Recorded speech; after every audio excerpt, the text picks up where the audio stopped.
નીચેના ચક્રો છે એને ઉપરથી જે ઉર્જા આવી એ ધીમે ધીમે નીચેના ચક્રો ઉપરથી એટલે ઓમ અન્ડરસ્ટેન્ડિંગ હોય, માનો કે પ્રેમ છે કે સમજ છે, એક અન્ડરસ્ટેન્ડિંગ હાયર પ્રકારની, અને એ હાયર પ્રકારની અન્ડરસ્ટેન્ડિંગ દર્શન દ્વારા આવે, દર્શન દ્વારા આવે.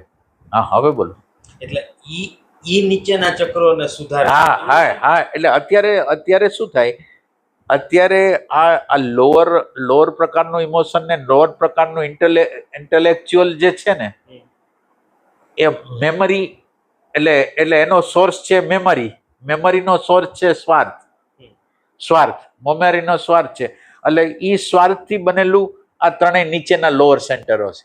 હવે જ્યારે તમારું હાયર સેન્ટર ખુલે ને, એટલે હવે હાયર સેન્ટરની જે સમજ થતી હોય ને, એ ધીરે ધીરે લોઅરમાં આવતી જાય. તમને જે અન્ડરસ્ટેન્ડિંગ થતી હોય, જે પ્રકારની અન્ડરસ્ટેન્ડિંગો થતી હોય, દાખલા તરીકે તમે ઘણી ભૂલ કરતા હોય, બીજા ઘણી ભૂલ કરતા હોય, તો તમને એમ લાગે કે આપણે ઘણી ભૂલ કરી, એ ઘણી ભૂલ, એટલે પેલા નેગેટિવિટી આવતી હોય કે આ હું હવે હું સમજે નહીં ને આને. હવે આપણને ખબર પડે આપણે એમ જ છીએ. તો ધીરે ધીરે એ સમજો જેમ જેમ હાયર થતી જાય, એ પાછી અહીંયા આવતી જાય. હાયરની ઉર્જા નીચે ઉતરે, શાંતિ ઉતરે, આનંદ ઉતરે, સમજ ઉતરે, ભાવ ઉતરે, બધું વસ્તુ હવે જાય. હવે થિંકિંગનો સ્ત્રોત છે ને એ હાયર થઈ ગયો, ઓલો લોઅર માંથી લઈ આવતું હતું, હવે એ હાયર માંથી આવે.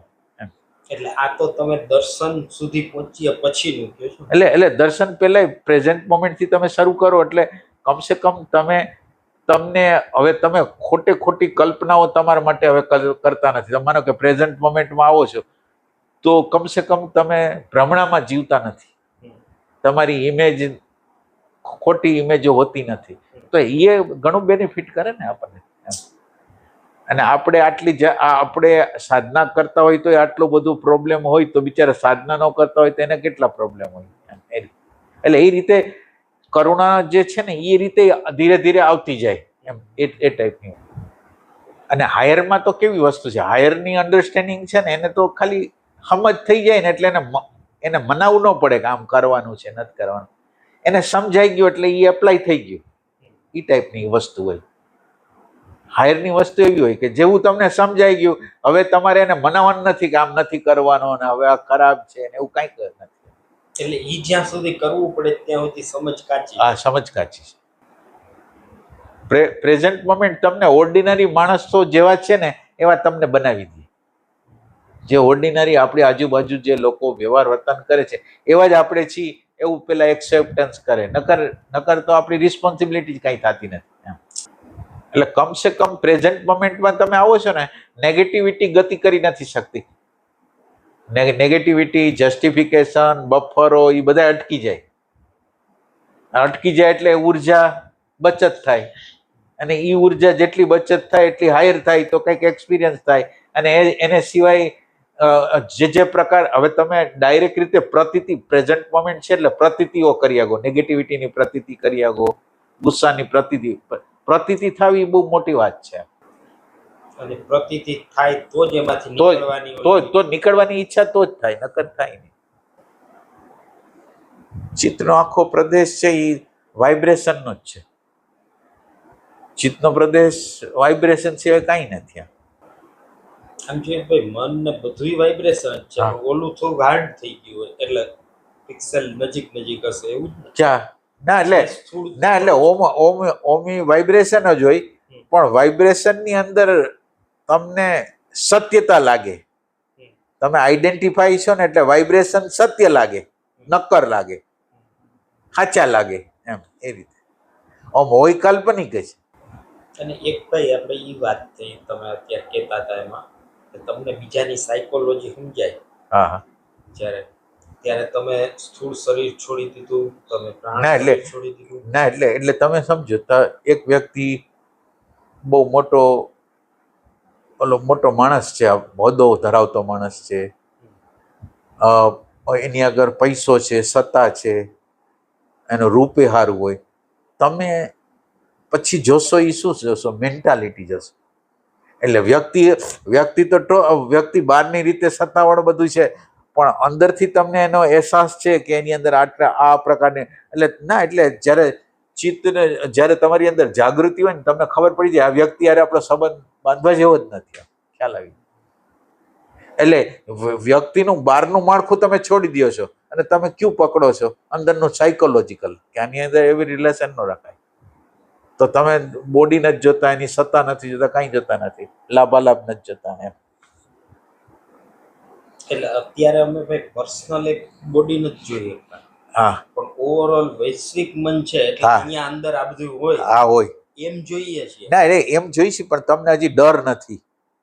ડર કેમ નથી? તમે કોઈ પણ વ્યક્તિના સંપર્કમાં આવશો ને એના દ્વારા અનંત પ્રશ્નો ઊભા થવાના છે ભવિષ્યની અંદર. એટલે આપણને આ ખ્યાલ નથી. તમે ગમે એ વ્યક્તિનું સિલેક્શન કરશો તો એ જીવનની અંદર એટલા બધા પ્રોબ્લેમો સર્જવાનો છે ને તમને. એટલે જ્યારે તમને વધારે દર્શન થશે ને ત્યારે તમને ડર લાગશે. ડર લાગશે એટલે તમને એમ લાગશે આ ડેન્જર છે આ વસ્તુ. તો એ ડેન્જરમાં આપણે જવાય નહીં. અને આમ ભાઈ એ એક પ્રોસેસ થોડીક થાય કે હવે છે ને આ માણસના સંપર્કમાં આવવાનું જેટલું ઓછું થાય ને આગલા જન્મમાં, ધારો કે આ વખતે તો આપણે આ અજાગૃતિપૂર્વક લગ્ન કરી લીધા, બધું આ બધું કરી લીધું, સાચી વાત. પણ કુદરતને પ્રાર્થના થઈ જાય અંદર આ બીજા જન્મે તું ના એટલે કાંઈ રાખતો નહીં. ના એટલે ઈ વસ્તુ છે ઈ તમે અત્યારે ના, એટલે તમને જો આવી ઈચ્છા હોય ને તો તમારે એવા સંપર્કો અત્યારથી જ છોડવા પડે.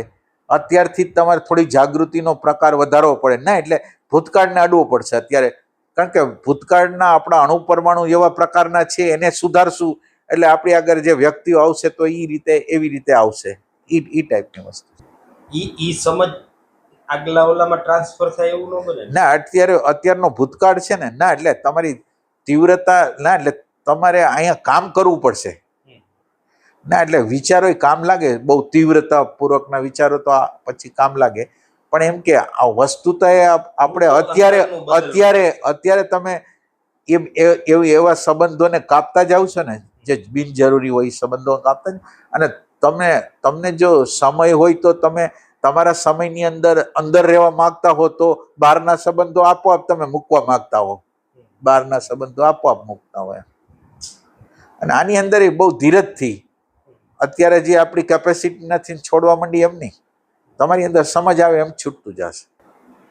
આપણને હજી અંદરનું ગમે છે અને આપણે છોડી દઈએ એમ નહીં.